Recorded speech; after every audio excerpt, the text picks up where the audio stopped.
The Kuttanad, in which the most important towns are Loukie, Vaikom and Kuttanad, is the delta area of 4 rivers. In the north, there is Lake Vembanad with the Thanemukam barrier, and in the south, the Thottapilli spillway. It is about 1,000 square kilometers in area and has a population of just over 1 million inhabitants. A large part of the area is below sea level, and with time, a polder system has been developed.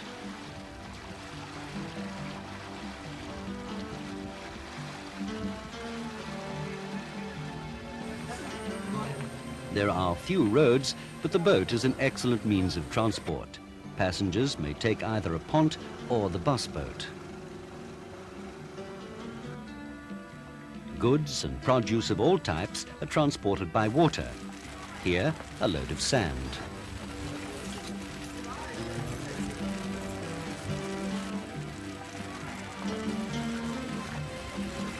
The most important economic activity is agriculture. Approximately 40% of the population are involved in some way as landowners or as agricultural laborers. There are 2 seasons for rice cultivation. The Punjab crop is planted in November and the Viripu crop is planted in mid-May and harvested in September. The rice crops are generously sprayed with pesticides to protect them from a range of pests and diseases. In total, some 55,000 hectares could be cultivated, but in practice, because of drought on the one hand and flooding on the other, only 80% of this area is under crop in the Punjab season and 40% in the Viripu season.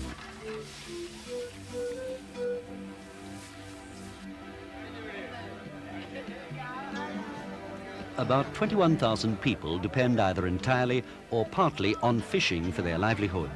Migrating marine fish and prawns, as well as true brackish water species, constitute the main fishery resources of the estuary, which is also the nursery ground for a number of the marine fish and prawn. Pre-adult prawns migrating back to the sea for breeding are caught in stake nets which stretch out across the estuary.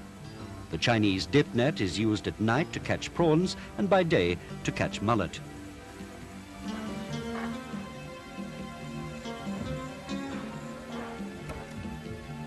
Reduction in salinity in the upstream stretch of the estuary has led to changes in the composition and size of catches.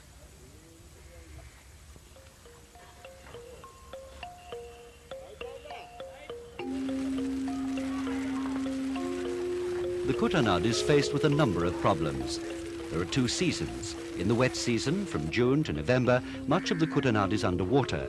Apart from the personal losses of the people who live there, the annual flooding has considerable economic consequences.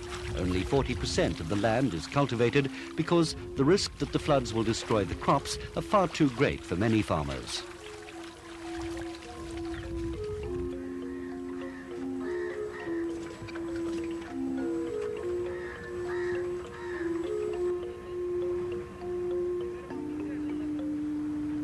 Living conditions and infrastructure have also to be adjusted to these annual floods.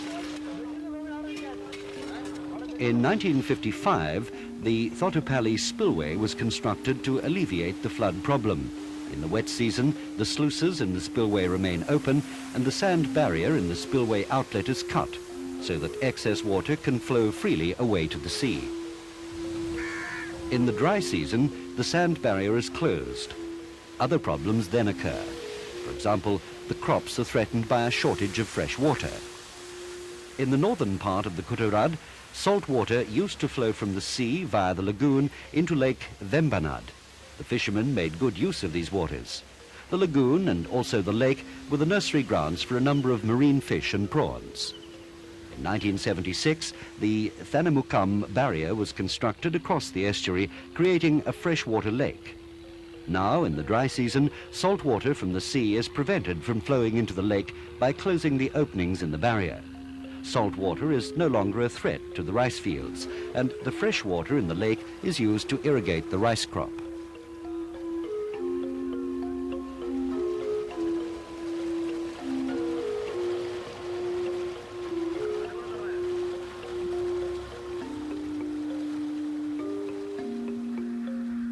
The ducks eat up the rice plants remaining after the harvest, and their manure helps to fertilize the land. The Kuttanad does not escape the problems of environmental pollution. The main sources of pollution in the area are agricultural activities, domestic and industrial waste. The effects are evident in the excessive growth of aquatic weeds and the poor water quality.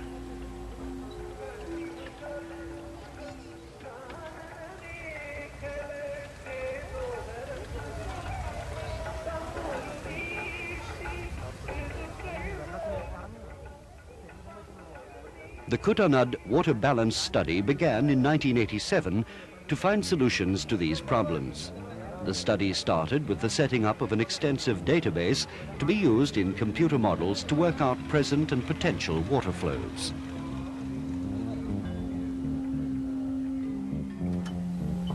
A large number of measurements were made. The flow velocity in watercourses was measured at many places with the aid of this current meter. Other measurements are also important. For example, water level. Automatic recorders were installed at carefully selected places for continuous recording of water levels 24 hours per day. Part of the flood problem can be overcome by raising and strengthening the dikes that keep the river water out of the paddy fields. When the project started, no information was available on the dikes. Nothing was known about their profiles or the relationship between dike height and the water level outside the polder. The project developed a new method for collecting this sort of data. With the aid of a pipe structure and a lead line, a lot of very useful information was collected in less time than by other methods. Much of the data could also be used for other purposes. Measurements were taken throughout the whole project area.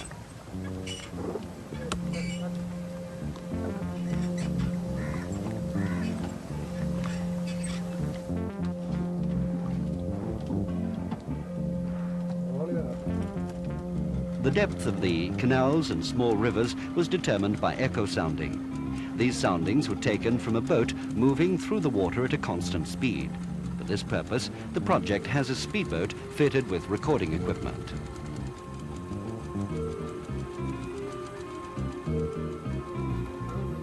As the available maps of the Kuttanad were not detailed enough, it was decided to map the whole area. This work was carried out by the Kuttanad Water Balance Study in cooperation with the Kerala Land Use Board. Land surveyors visited all the villages in the area to gather the necessary data.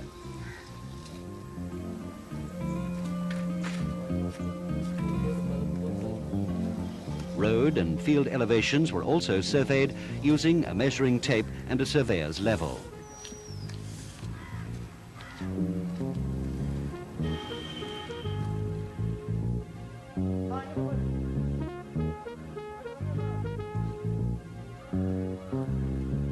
This is the office of the Kuttanad Water Balance Study in Alleppey.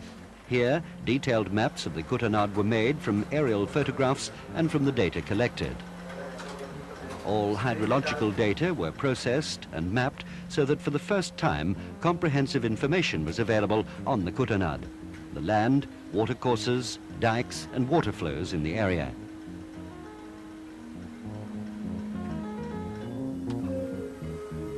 As well as topographic and hydrological data, data on water quality had to be obtained.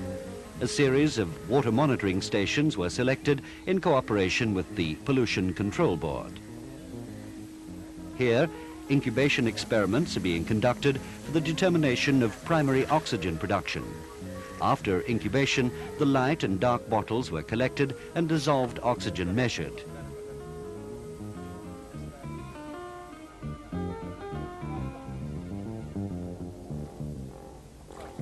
A sediment grab was used to collect silt from the bottom of the rivers for pesticide analysis.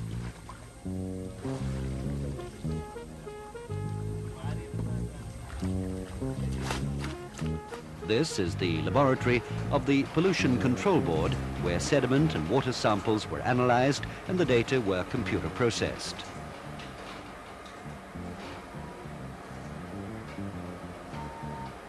"20 chemical and physical properties were analyzed in samples taken monthly over a period of 18 months from 27 stations in the Kuttanad and Cochin backwater. Levels of pesticides were also measured in water and sediment samples. So data were collected on the present environmental situation. These data were used as a basis for predictions about possible environmental problems in the future. As no detailed information was available about agriculture in the Kuttanad, the project carried out a detailed survey of farmers. Information was gathered on aspects such as the areas cultivated throughout the year, what crops are planted and harvested, and how many people contribute to the household income.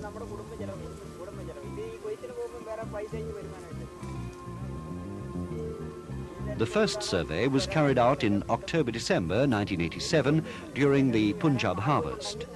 In April to June the following year, the second survey was done during the Viripu harvest.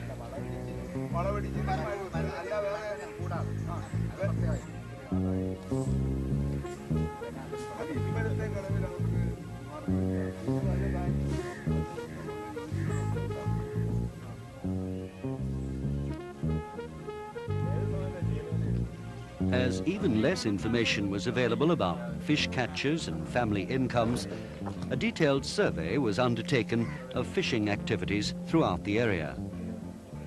Firstly, fish catches were investigated, including the equipment used, the composition and size of the catch.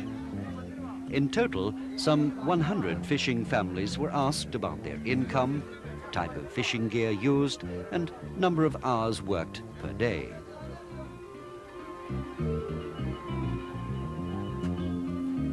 Finally, the price per kilogram and fluctuations in fish prices were investigated in a market survey.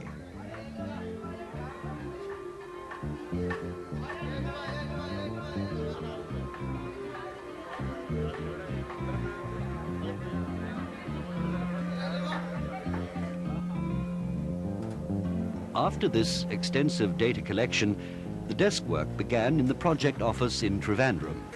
All the data were processed by computer using a range of programs. The WAFlow model was used to work out the various flood protection options and the consequences of each of these measures. Various alternatives for overcoming the lack of fresh water during the dry season were considered in a similar way, and the implications of these measures checked against a number of parameters.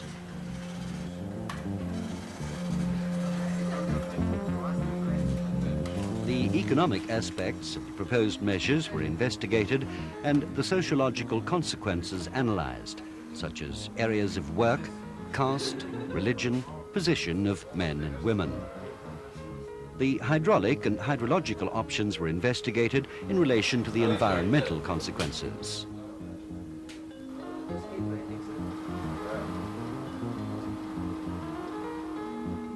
All the possible solutions to the problems and the consequences of them were discussed together with the Indian project director and other members of the staff. The solutions proposed are shown in the following animated film. This is the Kuttanad, the delta area of 4 rivers. Areas used mainly for agriculture and which give a reasonable yield are marked in green. Much of the Kuttanad is below sea level, and during the rainy season, the canal system cannot handle the vast quantity of excess water entering the Kuttanad, with the result that much of the area is entirely or partially flooded each year. In 1955, the Thottapalli system was constructed. This comprised building a spillway with sluices to release the water and widening the canals, and as a result, a smaller proportion of the land was flooded. In the study, the Pamba scheme is proposed, in which the Thottapalli spillway and the canal system would be enlarged. Regulators would be constructed in 2 tributaries of the river to control the flow of water in the canal system and at the spillway. The dikes would also have to be raised and strengthened. The scheme aims to prevent regular flooding in this part of the Kuttanad. The Meenachil and Vaikom study has been designed to prevent flooding in the middle section of the Kuttanad. According to the study, the excess water can be diverted to the lake by regulators in the rivers and by widening existing canals and constructing a new canal. The dikes would also have to be raised and strengthened. As a result of these measures, farmland in this part of the Kuttanad would no longer be flooded. Another major problem in the Kuttanad occurs during the dry season when fresh water is needed for irrigation. When connected to the sea, as is the case in the natural situation, the lake contains salt water and thus the surrounding area cannot be irrigated with the water from the lake. The shortage of fresh water in this season means that agricultural production is low at that time. This is shown by the white dots. In 1976, the Thanamirkum regulator was constructed to solve the problem. By closing the sluice at the beginning of the dry season, salt water is prevented from flowing into the lake. But in the dry season, there is a continuous shortage of water for irrigation. This measure has only partly overcome the problem. If in the future no satisfactory measures are taken, then agricultural production will decline further because more water is being used upstream for irrigation and domestic purposes.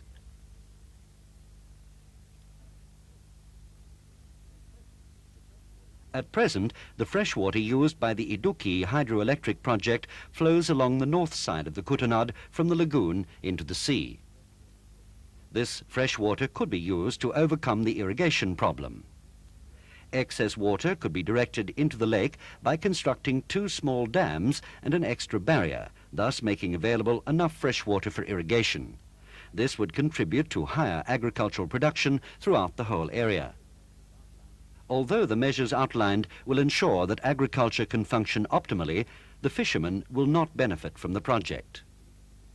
A solution, which also takes account of the interests of the fishermen, would be to keep the sluices in the salinity barrier open permanently and to construct a dike parallel to the eastern shore of the lake. The water to the east of the dike would be fresh for irrigation because of the inflow from the Muvatupura diversion. Water to the west of the dike would become brackish again.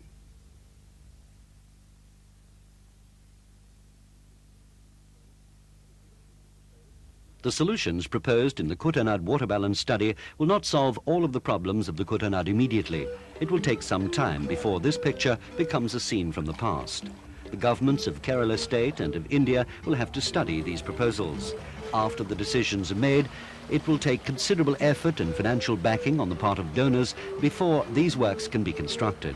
The project will need an implementing organization and involvement of the local people in order to provide a long-term solution to these water management problems.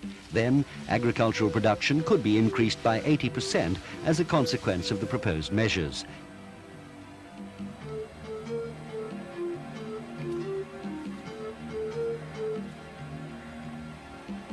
The fish catch can be increased by 50% by opening the Thanemukam barrier and by constructing a freshwater dike in the lake, together with measures to prevent overfishing. As in the rest of the world, extensive measures are needed to overcome environmental problems. The proposed measures will only offer solutions on a limited scale.